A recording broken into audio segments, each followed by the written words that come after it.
Now, give the floor to Ms. Roza Otunbayeva.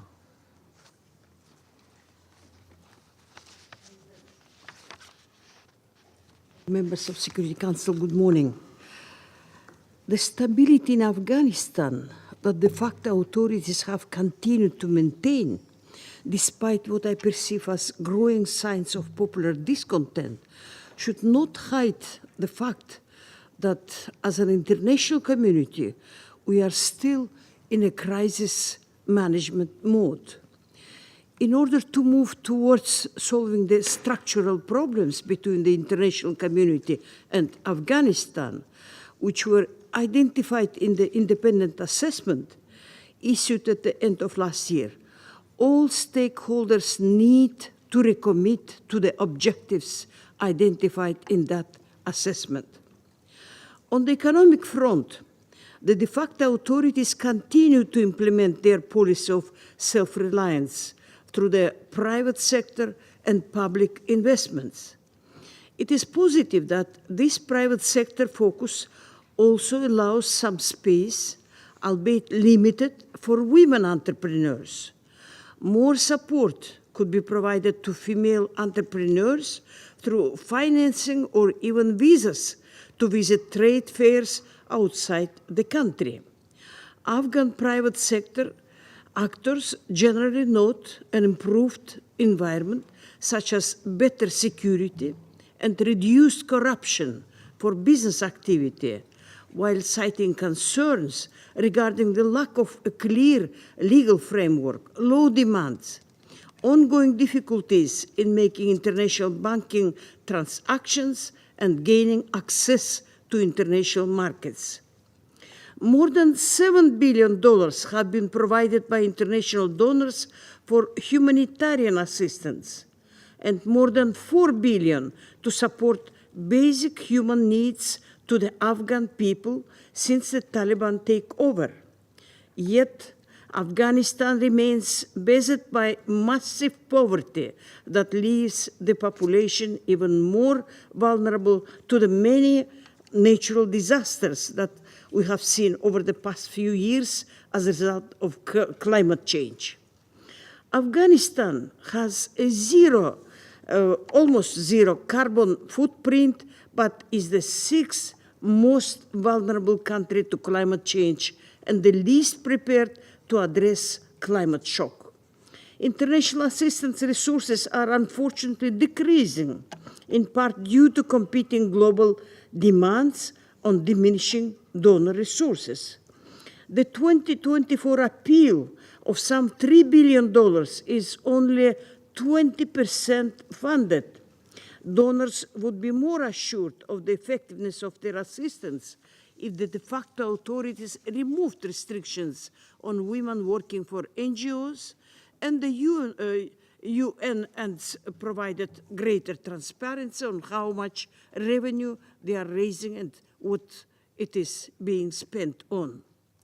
The engagement of the region in promoting greater trade, diplomatic contacts, and economic investments has improved stability in Afghanistan.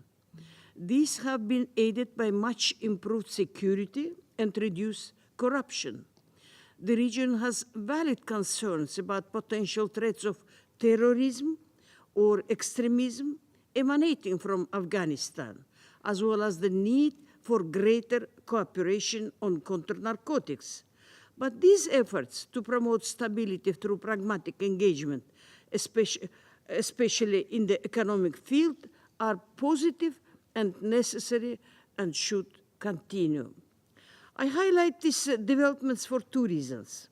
The first is to underscore the amount of engagement and cooperation that actually exists between Afghanistan, the region, and the wider international community, despite the non-recognized status of Afghanistan's de facto authorities. Second, many outside Afghanistan tend to underestimate the positive developments that have taken place in Afghanistan, including ongoing humanitarian access, while the de facto authorities tend to underestimate the contributions of the international community to the successes that they claim. President, on the surface, political stability has been maintained.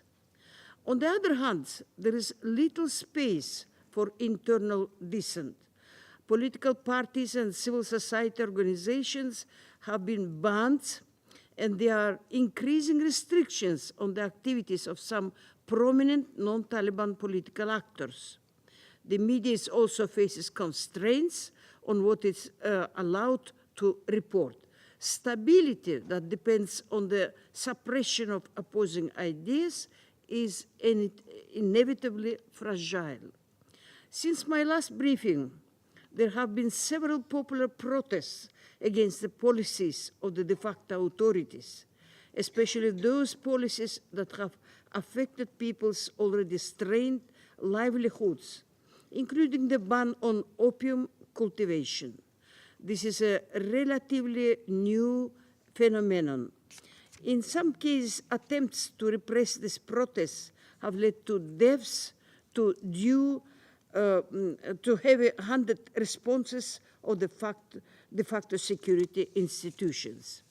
This highlights the fact that de facto authorities lack predictable, transparent, consistent institutions for receiving feedback from the population, where they can approach the de facto authorities without fear.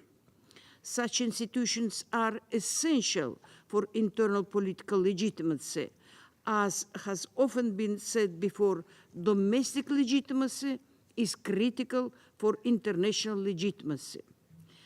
The continued application of corporal punishment, often for crimes against the de facto authorities' rigid definitions of morality, is also of concern. Public executions of individuals sentenced to the death penalty is on contravention of international human rights standards. The Secretary General strongly opposes the death penalty, which is incompatible with the right to life, and urges all states which maintain it to establish an immediate moratorium on executions with view to prohibiting their use altogether. Ongoing restrictions on women and girls who have now endured more than 1,000 days out of school have tragic direct effects on the lives of half of Afghan population and indirect impacts on the population at large. United Nations engagements with Afghan women reveal growing levels of depression among women who, apart from being denied education and restricted in their movements, also feel that they are becoming less respected in their homes and less involved in decision-making. Information has emerged that Afghan civil servants who have been forced to stay at home facing now drastic cut in their salaries, provoking concerns that they will be not able to pay their rents or support their families. UNAMA is seeking now clarification with the de facto authorities on the validity of this instruction.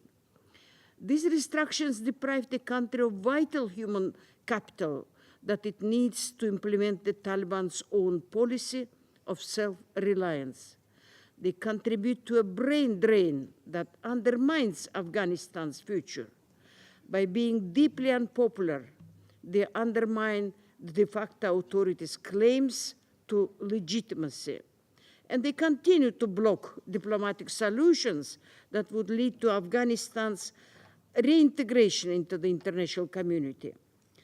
UNAMA raises these arguments on every occasion with the de facto authorities, but we receive no convincing explanation as to why these policies continue, only vague, unfulfilled, and increasingly unbelievable promises that they are being addressed.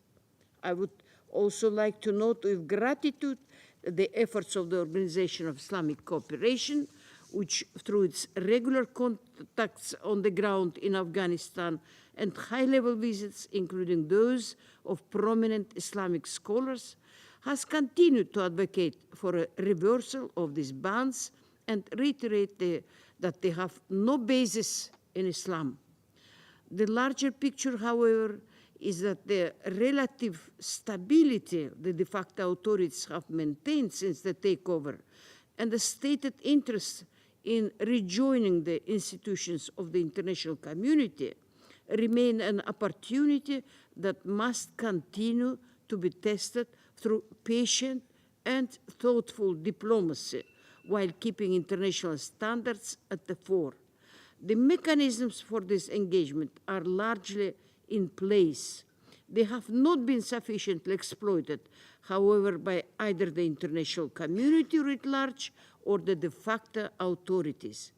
President, one of these mechanisms, the third meeting in the large group Doha format, is scheduled to take place in 9 days. This meeting has generated significant expectations that cannot realistically be met in a single meeting. We are trying to establish a process and preserve an important mechanism of consultation. We must be realistic about how much each meeting in this process can deliver, especially at this early stage where confidence and trust are insufficient. For this process to truly begin, it is essential that the de facto authorities participate at Doha. We welcome recent statements from the de facto authorities that they are preparing to attend. At the same time, it is vital that we maintain the basic international consensus established at the first meeting in this format in May 2023. That is that there is no substitute for engagement with Afghanistan, and there is no interest in seeing instability emerge in or from Afghanistan. We must also remain focused on the objective stated in the independent assessment of an eventual full reintegration of Afghanistan into the international community while respecting its international legal commitments. It cannot be repeated enough that this sort of engagement is not legitimization or normalization.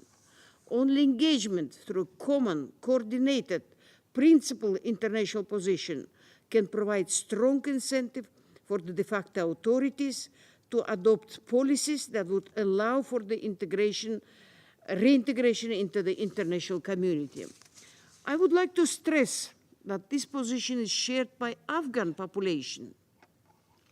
Over the past weeks, in preparation to the third Doha format meeting, UNAMA has met with hundreds and hundreds of Afghans, and especially women around the country. These consultations revealed broad agreement that it was important for the de facto authorities to attend the meeting, but that there should also be no recognition of the de facto authorities until the issues of women's rights, girls' education, and an acceptable constitution were broadly addressed. There were high expectations that restrictions on women's rights will be forcefully addressed at this meeting. Economic concerns also featured prominently in these discussions, including the need to find employment opportunities for youth. UNAMA will continue its ongoing engagements around the country at all levels. We appreciate the increasing number of visits by representatives of countries that do not have a constant presence in Afghanistan. We have seen in some areas where ongoing engagement has led to some flexibility by the de facto authorities. It has at very least led to greater understanding and trust building on all sides. We hope that in Doha, key stakeholders will convene around the table, speak to each other face to face, reinforce the principles underlying the consensus to engage and agree on next steps to alleviate the uncertainties that face the Afghan people as prescribed in last year's independent assessment. This will only happen if there is greater flexibility among all stakeholders and a clearer political willingness on all sides to move beyond crisis management to addressing the larger problems within Afghanistan and among Afghans, and those between Afghanistan and the international community. Thank you, President. I thank Ms. Otunbayeva for